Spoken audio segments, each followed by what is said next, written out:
আমাদের সংস্কৃতি, আমাদের সংস্কার সর্বদা থাকবে আমাদের সাথে।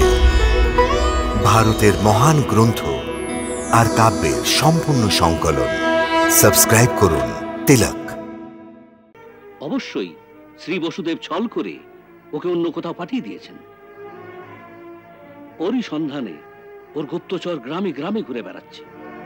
যদিও এই খবর জানে যে যাদবদের কুলগুরু দ্বারা কোনো বালকে সংস্কার করা হয়েছে, তো ওকেই ও দেবকী বৌঠানের অষ্টম সন্তান মেনে নেবে, যাতে ওই বালকের উপর ভারী সংকট আসতে পারে।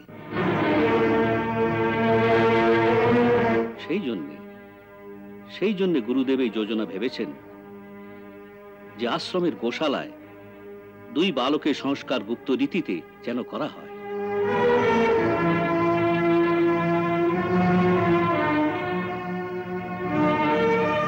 হে ভগবান, হে প্রভু, তুমি আমাদের সবার রক্ষাকর্তা। হে দেবী মাতা, তুমি আমার কোল পূর্ণ হবার আশীর্বাদ দিয়েছিলে। এবার তুমি আমাদের সবাইকে রক্ষা করো।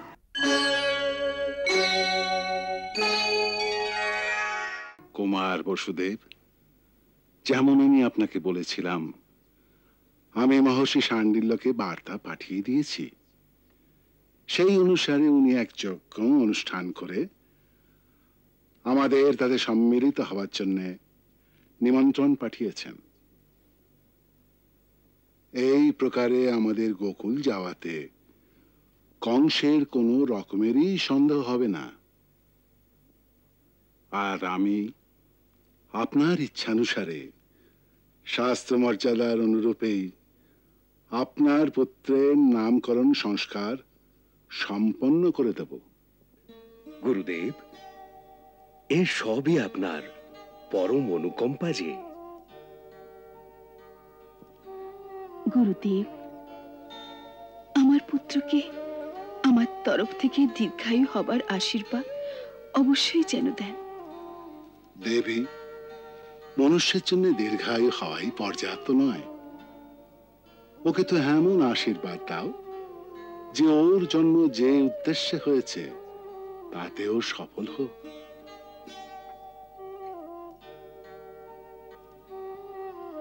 আপনার কথা উচিত গুরুদেব, কিন্তু মায়ের হৃদয়ে পুত্রের আয়ুর কামনাই সর্বপ্রথম হয়।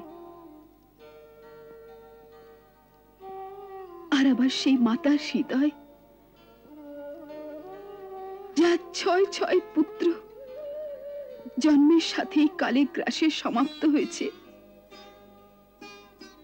ওর কাছে তো পুত্রের জীবনের এক এক দিনের মূল্য কেবল এক মায়ের হৃদয়ে আঁচ করতে পারে।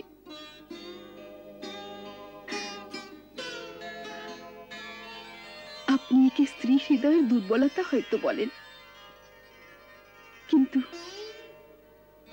এই দুর্বলতার পশ্চাতে যে সন্তানের মোহের বিবশতা আছে, কেবল এক স্ত্রী তা জানে। পুরুষ এই ভাবনার গভীরতাকে কখনো বোঝে না। সে তো একে দুর্বলতার আখ্যা দেয়, কিন্তু এই মোহের পীড়াই স্ত্রীর জীবন।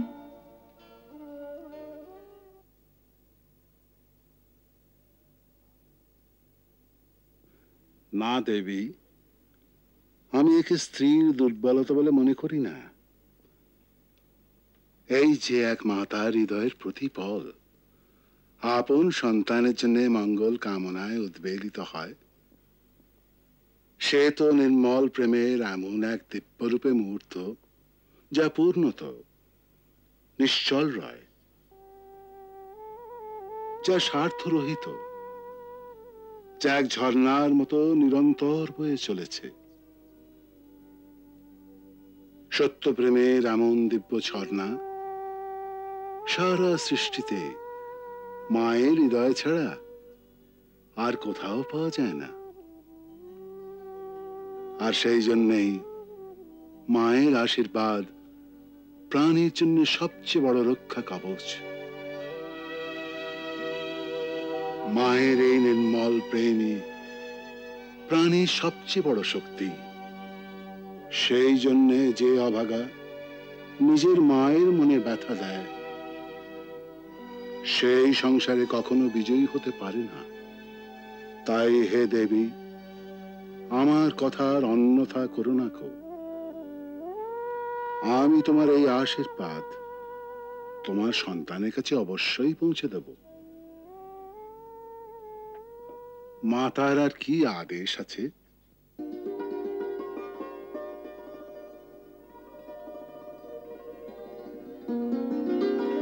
গুরুদেব, আমি আমার ছেলের জন্য নিজের হাতে রেশমের এক পোশাক তৈরি করেছি। যদি রোহিণী দিদির আজ্ঞা হয় তো সংস্কারে ওকে পরিয়ে দেবেন। অতি উত্তম, যাও।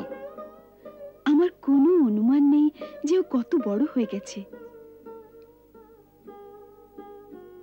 আপনার দিব্য দৃষ্টি আছে, আপনি বলুন যে এটা পুরো হবে না এটি।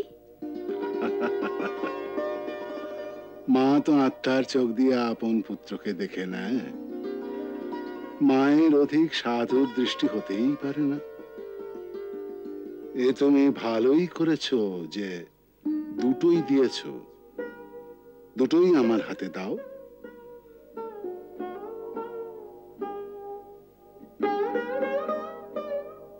আমি পরিয়ে দেব।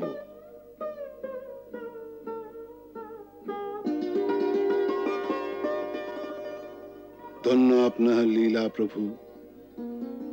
মায়ের আত্মার মধ্যেও এমন দিব্য জ্ঞান ভরে দাও যে অজান্তেও তার হাত দিয়ে সব কার্য ঠিক হয়ে যায়।